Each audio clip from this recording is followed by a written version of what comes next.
boys and girls. Today is day 3 of your writing lesson. If you haven't grabbed your paper and pencil, please do so.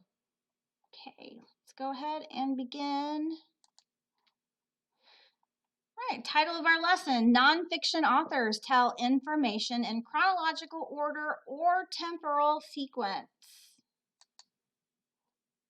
Your learning goal. Students will notice chronological and temporal sequence in nonfiction text. Success criteria. I can use academic vocabulary such as nonfiction, author, organize, information, chronological, and temporal. All right, let's review our anchor chart again. Nonfiction authors tell information in chronological order or temporal order. So these are our text structures that we've been working on this week. We've been working on chronological order. Definition is it describes a series of events in the order they happen. Some signal words are then, after a few years, in a specific year, until, and these are some examples. Eric and Leif left Iceland in 982. They arrived in a new land, then they built a colony. These are some examples of the books.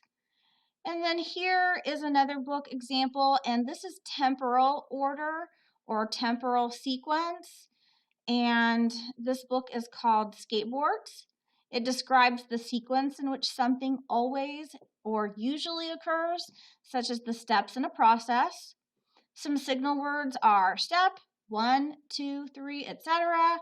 And an example would be step 1, he chooses strips of wood. Step 2, he examines each strip. Step 3, he sands the strips. Okay, and then on day 1, this was the example of chronological order that we had discussed in the Olympic Games. So this was the example passage that we used, and you can see it has the date 776 BC, 394 AD. It talks about 1,500 years. It uses 1896, and it uses the year 1900. Also talks about 1896 again, and then World War II. So you can see that this happened at this happened in an order. It happened at very specific dates. Okay, so let's go on now to our activity. What we're going to do now is we are going to do some more practice with chronological order and text structure. Remember, we look at this as writers and readers because being able to identify the text structure helps us understand the genre, because we know that authors of nonfiction texts use chronological order. They also use this temporal order. Today, like I said, we're going to focus on chronological order. And this helps us as writers because we know that when we are writing nonfiction text, that this is one of the text structures that we will need to use. It also helps us as readers because it helps us understand how the author has organized the text, and it helps us pull out information quicker. Okay, so overview. Chronological order is one type of text structure. When a writer is using chronological order as a text structure, he or she is putting information in order of time. So that's really important, that this chronological order is information in order of time. It's really important that you remember that. And if you do have your notebook, that's something that I would write down. Okay? And make sure you're understanding that this is one type of text structure. There are others. Obviously, we know that the temporal order or temporal sequence is the other one that we've been discussing there this week, but there are several others. Directions. Read each paragraph. A graphic organizer is used to show the structure of the text. Fill in the missing boxes with the appropriate information. So what we're going to do is we're going to read a paragraph, and we're going to use this graphic organizer to help us identify and look at the text structure. Okay, we know that these are chronological order. So, Rembrandt is a famous artist known for his oil paintings. He was born in 1606. He knew that he wanted to be a painter by 1620. When he was at college, Rembrandt was ambitious. By 1625, he had opened his own art studio. He would go on to paint many masterpieces. All right, so let's look for these key words and key signals that help us identify it as chronological order. So he was born in 1606. So this is a specific date, okay? Then it says he wanted to be a painter by 1620. And then it says by 1625, he had opened his own art studio. And you can see in our graphic organizer that these are the dates to help us put the order of events in order. So all we have to do now is plug these order of events in our graphic organizer, which is somewhat of a timeline. So Rembrandt was born. And then if we look at 1620, what do we know here? It says he wanted to be a painter, right? So we will write that down.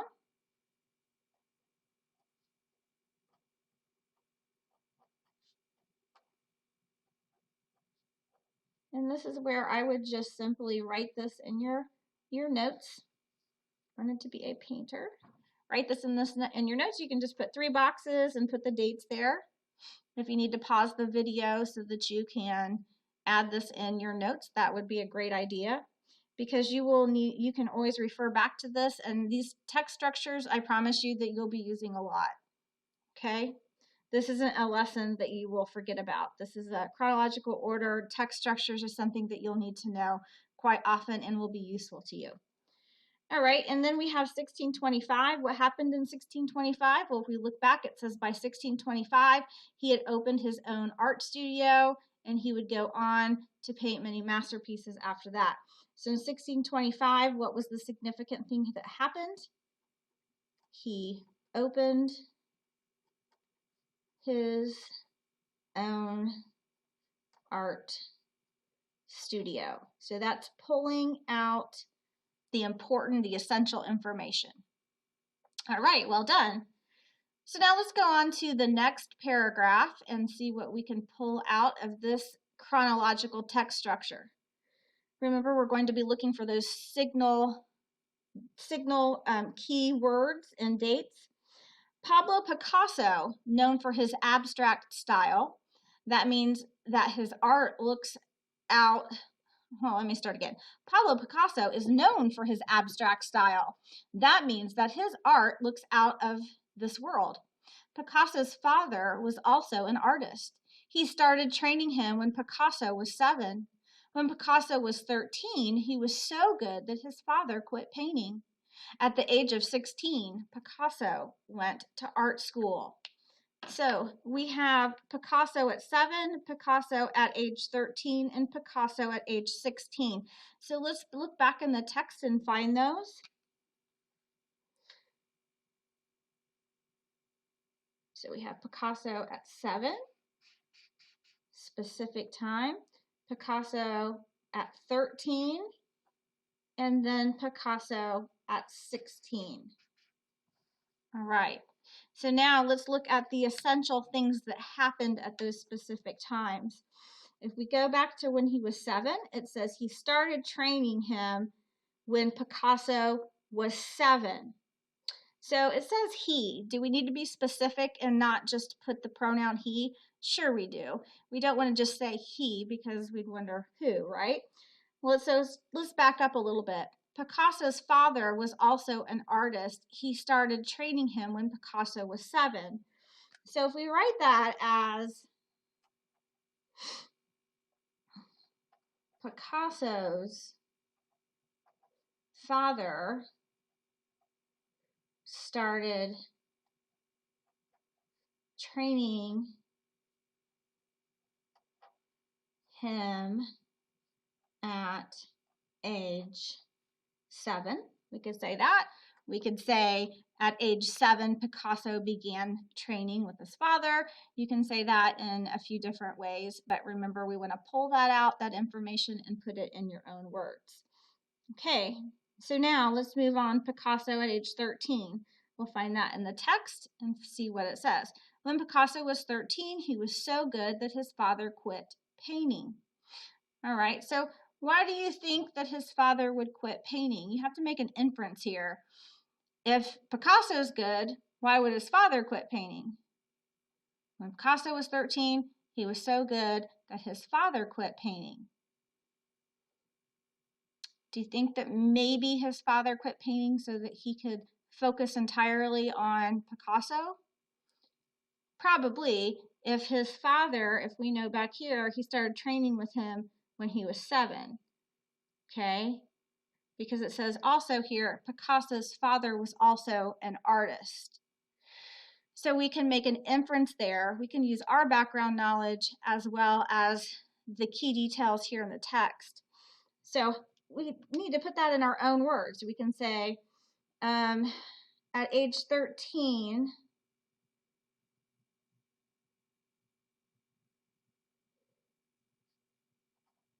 at age 13,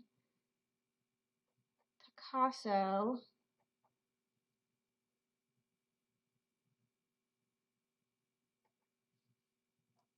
father quit painting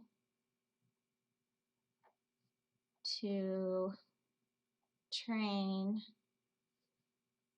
him. Okay, definitely making an inference there, correct? Okay. And then Picasso at age 16, what's it say? At the age of 16, Picasso went to art school. That's pretty straightforward. Picasso at age 16, we could say he, meaning Picasso, right? Went to art school. We do have to be careful with our pronouns, but because this is all about Picasso, we're okay to say he here. Okay, but be careful using pronouns too often. All right, finally, Andy Warhol made some outrageous art.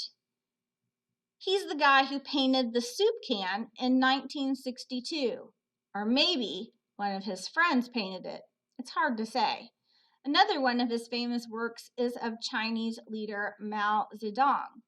That really upset people. He painted that in 1973. In 1984, he painted a picture of Prince for the movie Purple Rain. Most people liked that one. These are some famous artists with some very famous works of art. If you have not seen these, you may want to look them up.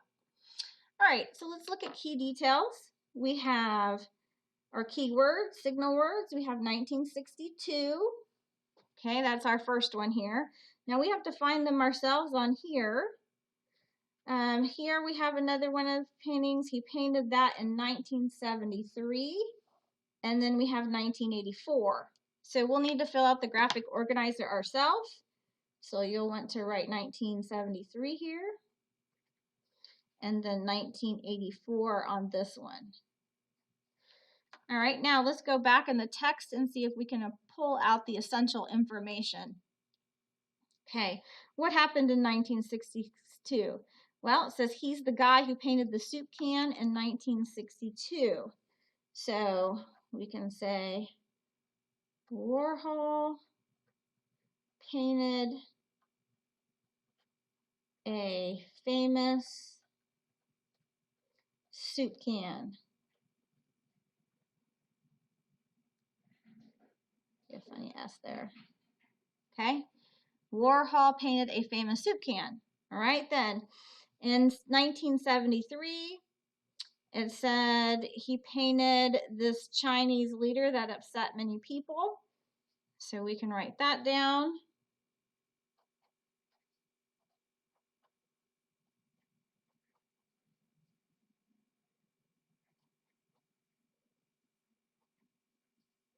So he was more of a controversial artist.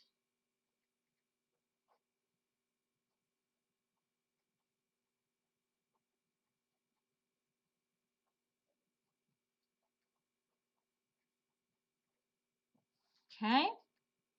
And then last but not least, in 1984, he painted a picture of Prince for the movie Purple Rain. Most people liked that one. So we could say Warhol. Remember, we don't want to use too many pronouns. Warhol painted a picture of Prince. Okay. So you can see that this is very different from our temporal order, because with this one, the chronological text structure has very specific dates, very specific times. Like this is dates, these are ages of when these things happen. That's how you can identify the chronological text structure. But with the temporal sequence or the temporal order, it's not a very specific time, but it does have an order to it. This was the polar bears find the seals by scent, the polar bears wait for the seals to surface, then. So you had your signal words were then, next, first, last, after that, those kinds of things. So that's how you can tell the difference in those text structures, and that's how you will use them to write, because this week you will be eventually writing 2 different drafts for your assignment. So again, chronological order, and then this is your temporal sequence. That's the difference there. All right. So let's move on here. In conclusion, nonfiction authors organize information in chronological or temporal sequence. Okay, so that concludes our lesson today, and this is day 3 for writing. Remember to take notes, refer back to them when you need to. You can use them for your puzzle pieces, and reach out to your teachers if you have questions.